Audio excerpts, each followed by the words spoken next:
Assalamualaikum warahmatullahi wabarakatuh.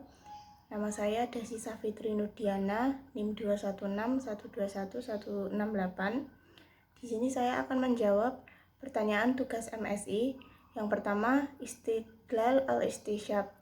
Istidlal al-Istisyab adalah sebuah metode argumen dalam hukum Islam yang digunakan untuk mengambil kesimpulan bahwa segala sesuatu tetap berlaku kecuali ada bukti yang menyatakan sebaliknya. Dalam konteks hukum Islam, ini berarti bahwa sesuatu dianggap hukumnya tetap berlaku atau sah sampai ada bukti yang menunjukkan sebaliknya. Nah, contoh dari al-istisyab ini adalah dalam masalah pembayaran zakat fitrah misalnya.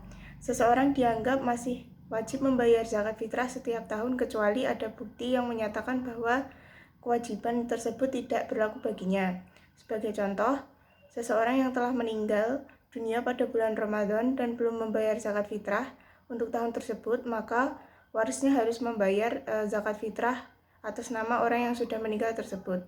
Hal ini karena asumsi defaultnya adalah bahwa kewajiban zakat fitrah tetap berlaku kecuali ada bukti yang menyatakan bahwa seseorang tersebut tidak wajib membayar zakat fitrah pada tahun tersebut seperti dalam kasus kematian.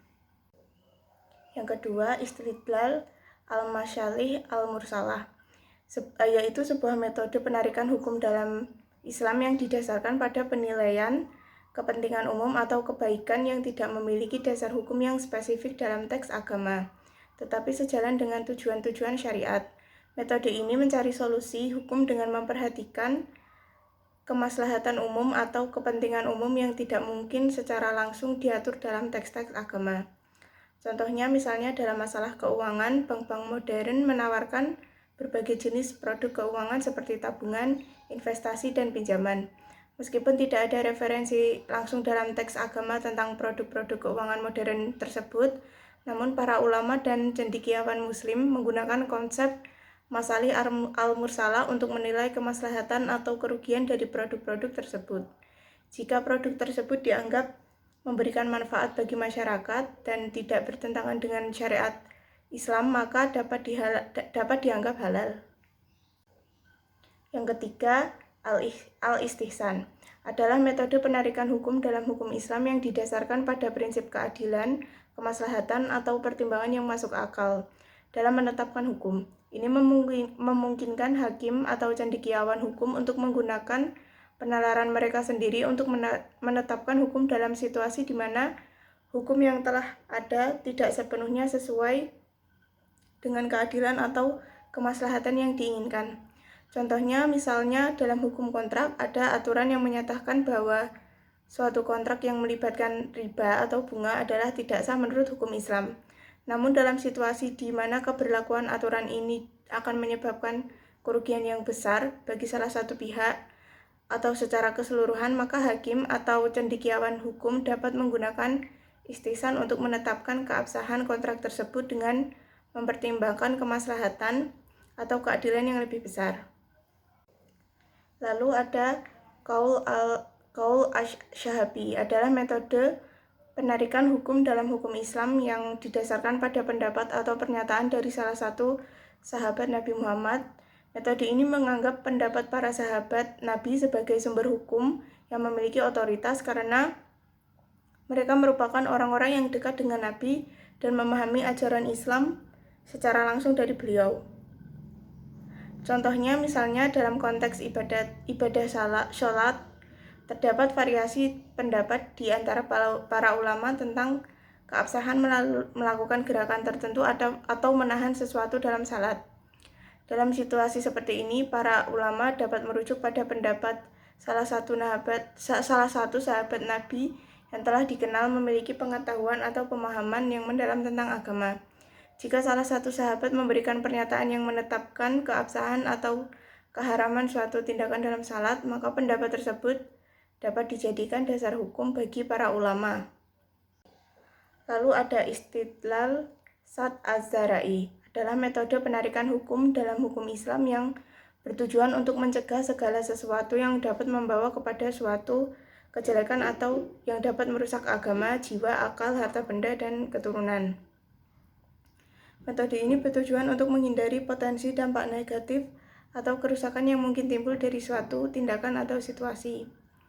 Sebagai contoh, larangan dalam agama Islam terhadap minuman beralkohol bukan hanya melarang konsumsi langsung alkohol itu sendiri, tetapi juga melarang segala sesuatu yang dapat membawa kepada konsumsi alkohol atau memfasilitasi konsumsinya.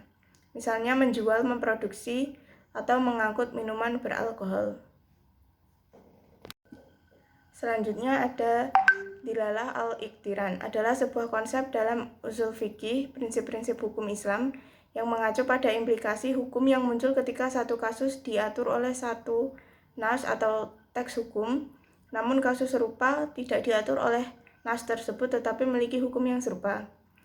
Misalnya dalam hukum Islam mencuri dihukum dengan hukuman potong tangan, sesuai dengan nas yang terdapat dalam Al-Quran dan hadis, namun tidak semua tindakan yang merugikan secara ekonomi diatur dengan hukuman yang sama dengan teks hukum.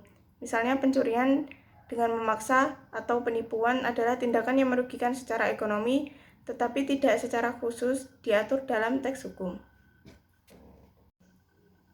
Selanjutnya ada dilalah al-ilham, adalah sebuah konsep dalam ilmu usul fikih yang merujuk pada penetapan hukum berdasarkan ilham atau inspirasi dari Allah yang diberikan kepada para mujtahid atau ahli hukum Islam yang memiliki atau memahami prinsip-prinsip hukum Islam dan memiliki kapasitas untuk mengeluarkan fatwa. Contohnya, misalnya dalam konteks perkembangan teknologi baru seperti rekayasa genetika yang tidak diatur secara langsung oleh teks-teks klasik hukum Islam. Seorang mujtahid yang menghadapi kasus semacam ini dapat menggunakan prinsip Islam yang mendasari keadilan, kesejahteraan masyarakat, dan pemeliharaan lingkungan untuk menentukan hukum yang sesuai. Mereka mungkin menggunakan ilham atau inspirasi yang mereka terima dari Allah untuk menafsirkan prinsip ini dalam konteks modern dan mengeluarkan fatwa yang sesuai dengan nilai Islam.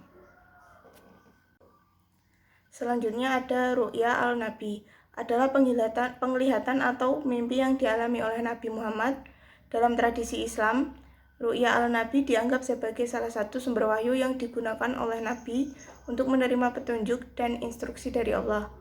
Mimpi-mimpi yang dialami oleh Nabi dianggap memiliki makna penting dalam menentukan hukum, memberikan petunjuk, dan memberikan nasihat kepada umat Islam. Sebagai salah satu contoh yang terkenal adalah mimpi Nabi Muhammad tentang perjalanan Isra Mi'raj, yaitu perjalanan malam yang luar biasa dari Masjidil Haram di Mekah ke Masjidil Aqsa di Yerusalem, dan kemudian ke langit-langit dan alam-alam yang lebih tinggi. Ini adalah salah satu peristiwa yang dijelaskan dalam Al-Quran dan hadis yang menunjukkan tentang betapa pentingnya mimpi Nabi dalam menyampaikan wahyu dan memberikan petunjuk kepada umat Islam. Yang terakhir ada syar'u man qoblana, adalah sebuah konsep dalam ilmu usul fikih yang merujuk pada hukum atau ketetapan yang berlaku sebelum kehadiran agama Islam. Dalam hal ini, hukum tersebut dianggap sebagai sumber hukum bagi umat Islam karena telah ada sebelum datangnya Islam, dan Islam mengakui keberadaannya atau mengambilnya sebagai referensi dalam menetapkan hukum baru. Sebagai contoh, di banyak masyarakat sebelum datangnya Islam, terdapat hukum adat yang diakui dan dihormati. Misalnya, terdapat beberapa masyarakat Arab sebelum Islam terdapat praktik-praktik seperti perdagangan, pernikahan, dan warisan yang diatur oleh adat. Islam kemudian mengakui beberapa aspek dari adat tersebut yang tidak bertentangan dengan prinsip-prinsip Islam seperti pernikahan monogami dan keadilan dalam perdagangan. Terima kasih.